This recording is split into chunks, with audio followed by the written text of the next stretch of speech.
A taxa de desemprego no nosso país cai a 7,7%, um número recorde. Desde 2015 a gente não conseguia bater esse número e a gente tem visto aqui cada vez mais pessoas tendo trabalho, tendo emprego. É isso que significa essa taxa aqui, ou seja, de um número de 100% de força de trabalho, de pessoas que poderiam estar trabalhando, a gente tem aqui 7,7% de pessoas que estão desocupadas, que não estão trabalhando, não estão gerando renda. Porém, esse número já foi muito maior. Inclusive, ao longo da pandemia, a gente estava batendo na casa dos 13%, mais de 13% de pessoas que estavam desocupadas.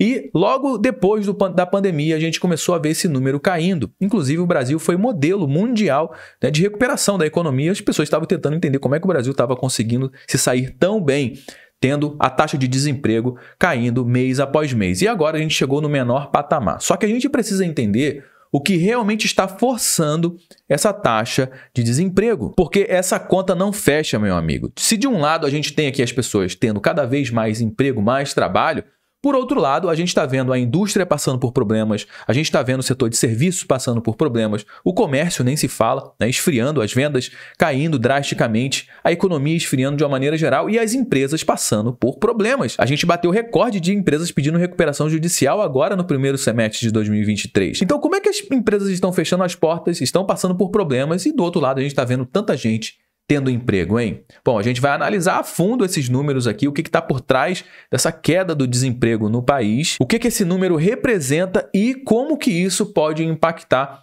a nossa economia daqui para frente. Fica comigo até o final do conteúdo para você ter todas essas informações aqui, tá bom? Bom, antes de entrar a fundo aqui no conteúdo, eu vou fazer como eu faço sempre, vou pedir o seu like logo aqui no início. Você que já acompanha o nosso trabalho há muito tempo, sabe que a gente vai entregar um conteúdo show de bola? Deixa logo aqui no início o seu like. Se você caiu de paraquedas aqui no canal, então calma, acompanhe o conteúdo até o final. Se você perceber que em algum momento esse conteúdo agregou algum valor para você, aí sim faz sentido você deixar o seu like e se inscrever aqui no nosso canal. E você que gosta do nosso conteúdo, acompanha o nosso conteúdo, eu preciso te apresentar um número extremamente alarmante também aqui do nosso canal. O YouTube me diz que 82% das pessoas que acompanham os meus conteúdos aqui não são inscritos, cara. Então tem 82% de chance de você que está acompanhando esse conteúdo aqui, gosta do nosso conteúdo, de não estar inscrito. Então confere se a sua inscrição está ok aqui embaixo. Se você não estiver inscrito, se inscreve e ativa o sininho para você receber as notificações. Agora, a nossa meta é chegar até o final do ano com pelo menos 50%. Se a gente chegar em 50%, a gente bate a nossa meta e, como diz a Dilma, a gente dobra a meta para o ano que vem. Beleza? Muito bem, queda no desemprego, o que está acontecendo? Olha essa matéria que saiu no Globo, aqui no caderno de economia, no G1, mostrando que o desemprego cai a 7,7% em setembro, com recorde de trabalhadores ocupados no país, segundo o IBGE. A gente ainda tem 8,3 milhões de pessoas desempregadas no nosso país, mas essa taxa de desemprego que a gente teve agora, essa de 7,7%, é a menor registrada desde fevereiro de 2015, cara. E aqui no IBGE a gente consegue acompanhar nos últimos 10 anos como que estava a taxa de desemprego no nosso país. Hoje a gente está batendo aqui 7,7, tá vendo? Julho, agosto, setembro de 2023. Em comparação com o mesmo período do ano passado, a gente caiu 1 ponto percentual, estava batendo 8,7% no mesmo período do ano passado, 2022. Mas olha, lá em 2012, a gente teve aqui uma queda muito forte, chegando até 2015. E a partir de 2015 a gente viu a nossa economia passando por sérios problemas com a Dilma, Todo mundo acompanhou o que aconteceu no nosso país lá com a Dilma. De 2015 até 2020, a gente deu uma certa lateralizada e a gente estava com uma tendência bem forte de cair. Aqui, a taxa de desemprego estava caindo com números bem fortes também. Mas veio a pandemia e aí a gente chegou, do nada a gente cresceu, foi lá para cima e bateu lá na casa dos 14,6% de pessoas desocupadas lá em plena pandemia, 14,9, 14,8. E logo ali em seguida, em maio de 2021, quando a pandemia começou a arrefecer, as pessoas começando a voltar à vida normal, a gente teve uma queda absurdamente drástica aqui até o final de 2022. Eu digo uma queda drástica porque a gente saiu da casa aqui dos 14, daqui de cima, a gente bateu lá na casa dos 8, cara. Uma queda realmente muito forte num curto período de tempo. E logo agora, em 2023, a gente aumentou um pouquinho o desemprego e depois veio caindo até chegar agora em 7,7%.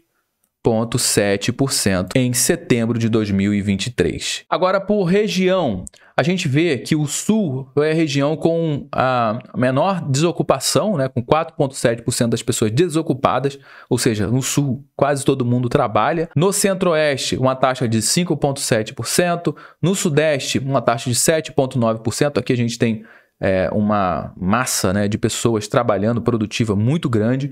E no Norte, a gente está com a taxa de 8,1%. E no Nordeste, a gente passa dos 11% de pessoas desocupadas. Então, o destaque negativo vai aqui para o Nordeste, que tem o maior número de pessoas improdutivas, né, que não estão produzindo. Bom, a gente acabou de analisar aqui essa taxa de desemprego, né? A gente trouxe pelo menos aqui alguns gráficos só para a gente ter uma ideia de como é que está esse cenário todo.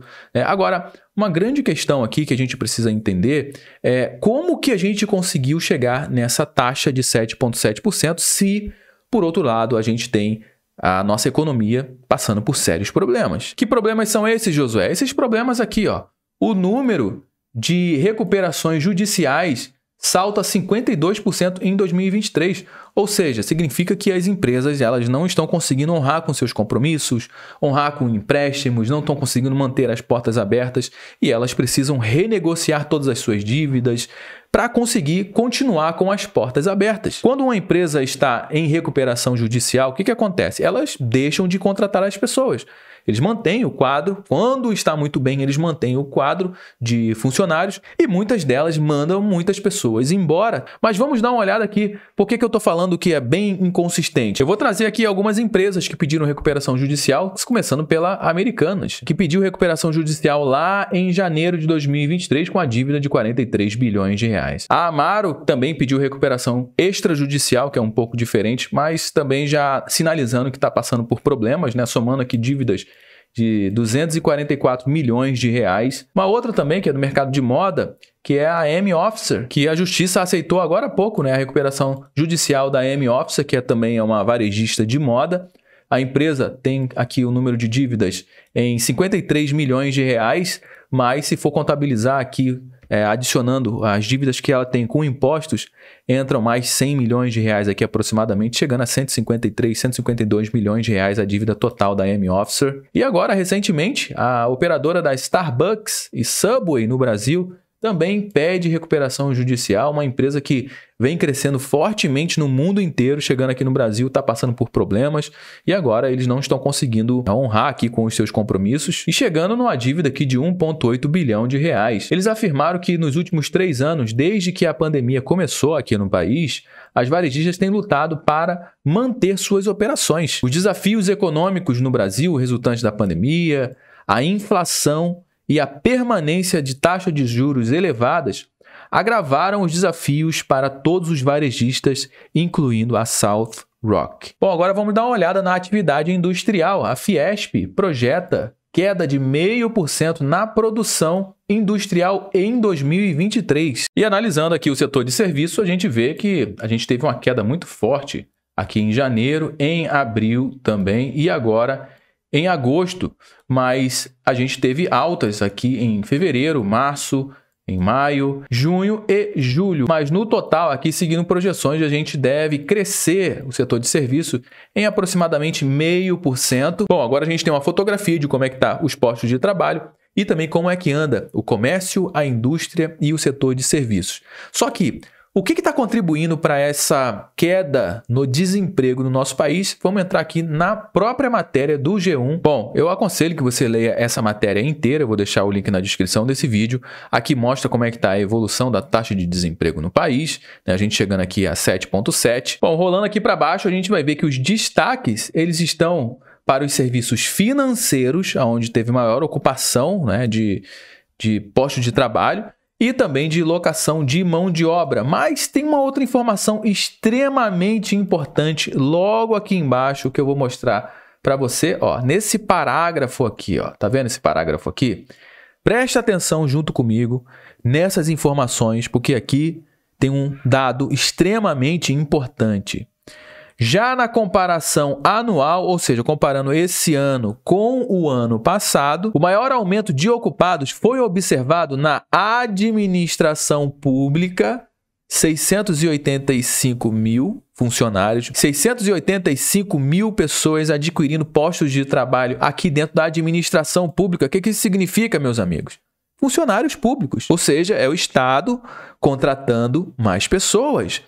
Seguido pelo de informação, comunicação e atividades financeiras, imobiliárias, profissionais e administrativas, 617 mil pessoas. E eu fui pesquisar essa informação aqui e eu caí no canal do Ideias Radicais. E lá ele trouxe uma outra informação extremamente importante, que foi isso aqui, ó. Se a gente for somar 8.316.000 mais 685, que foi aquele número de servidores públicos, a gente chega num número de 9 milhões de pessoas. Ou seja, seria pelo menos plausível dizer que aquela diferença a gente poderia colocar pelo menos aqui na conta do funcionarismo público, que aumentou 685 mil postos de trabalho. Bom, já trouxe muitas informações aqui, vamos dar prosseguimento ao nosso bate-papo aqui no campo dos comentários. Como é que tá aí na sua cidade? Como é que tá na sua família?